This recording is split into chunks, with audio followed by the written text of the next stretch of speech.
Hola, soy Leo Jiménez y vengo a mostrarles un poco lo que es Linux como alternativa a Windows, sobre todo ahora que muere el soporte de Windows XP y muchas compus viejitas quedan pues desamparadas.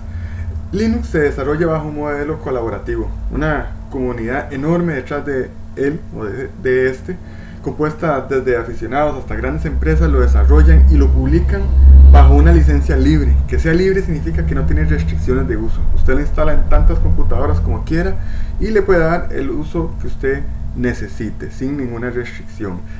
El sistema también es seguro. Usted con que lo mantenga actualizado no va a tener problemas de virus ni ningún tipo de malware. Como es libre, cada quien hace su propia versión de Linux, lo personaliza y lo distribuye entonces en esa infinidad de sabores y colores. Lo podemos tener desde nuestro dispositivo Android, que es un Linux, hasta las mayores supercomputadoras del mundo. Se puede adaptar a lo que necesitemos. Aquí lo que tenemos es Linux Mint con el entorno gráfico Mate, que si lo ven es algo que quizá les parezca conocido. Tenemos unos iconos aquí, equipo, que vendría a ser mi PC, la carpeta personal, que viene a ser mis documentos. Aquí vemos cómo está organizado. Si metiéramos una memoria USB o un disco compacto, aparecería también aquí en el escritorio. Por este lado de abajo vemos un panel. Aquí vemos un área de notificación, control de volumen, por ejemplo, un calendario con la fecha. Vemos un área de tareas donde podemos minimizar nuestras aplicaciones, como siempre lo hemos hecho. Aquí vemos un menú bastante interesante por todas las opciones que nos ofrece. Por este lado vemos lugares como equipo, carpeta personal, que acabamos de ver. La papelera de reciclaje está por este lado. De este lado vemos cosas más del sistema, por ejemplo el gestor de software para instalar programas, o un centro de control donde se pueden configurar la mayoría de las cosas que necesitamos. Aquí está el salvapantallas, por ejemplo, los monitores cuando le conectamos, la resolución, etcétera, etcétera. Si volvemos aquí al menú, vemos también un área para nuestras aplicaciones favoritas que nosotros personalizamos. Aquí podemos alternar entre el menú de aplicaciones y el área de aplicaciones favoritas.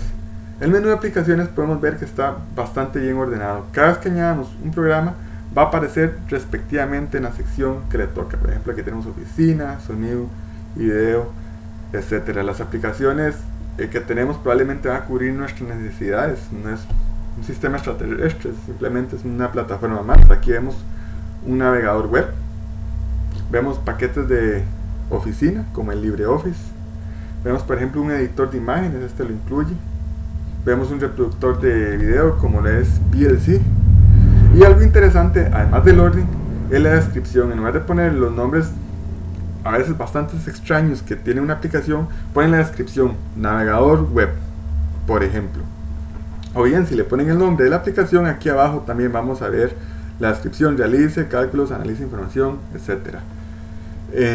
¿Cómo instalamos estas aplicaciones? Bueno, en este centro de software que les mostré, me va a pedir la contraseña porque es una tarea administrativa, es parte de la seguridad que tiene este sistema. El centro de software es como el App Store que tenemos en nuestros dispositivos móviles, por ejemplo, que están clasificados probablemente por categorías, y con un clic podemos instalar cualquier aplicación. Por ejemplo, aquí vemos las categorías: internet, gráficos, oficina, juegos.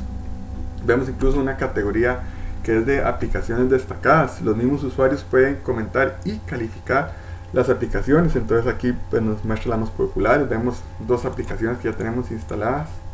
Podemos instalar el navegador Opera, podemos instalar Skype, por ejemplo, Audacity, que es un editor de audio, Inkscape para dibujo vectorial, etcétera. Entonces, ¿cómo instalamos una aplicación? Bueno, como les decía, podemos hacerlo, lo hacemos con un solo clic. Aquí le di doble clic a Audacious, que es un reproductor de sonido bastante pequeño, ideal para este ejemplo, que se parece al ya extinto Winamp, que incluso puede usar los mismos skins si es que tenemos una buena colección de skins. Bueno, ¿cómo hacemos? Ven este botón aquí que es instalar, le damos a instalar. Eso es lo que necesitamos para instalar una aplicación en Linux. Ese programa lo va a descargar desde un repositorio, que hay varios en todo el mundo, e incluso nosotros podemos añadir nuevos repositorios para añadir todavía más aplicaciones al centro de software. Voy a buscar en sonido y video dónde está esa aplicación, y aquí la veo, Audacity. Vamos a abrirla. Aquí la tenemos. Aquí está la aplicación.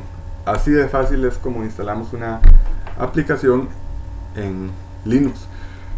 Como es un lugar centralizado para instalar aplicaciones, también las actualizaciones van a ser de una manera centralizada. Es decir, cuando nos aparezca el programa que nos indica que hay una nueva actualización, no solo va a incluir aplicaciones de seguridad o de sistemas, sino también de aplicaciones. Es decir, nos puede actualizar el Firefox, el editor de video que hayamos puesto, etcétera, etcétera. Cualquier aplicación que tengamos instalado nos los va a actualizar con un solo clic. Entonces vamos a tener un sistema moderno simplemente por tenerlo conectado a internet. La instalación de este sistema fue bastante sencilla también. Prácticamente pregunta el idioma, el país en el que estamos, la distribución del teclado. Luego viene una parte de particionamiento que incluso podría ser automática. Usted podría instalar Linux a la par de su Windows si quiere, y luego es esperar simplemente a que copie los archivos.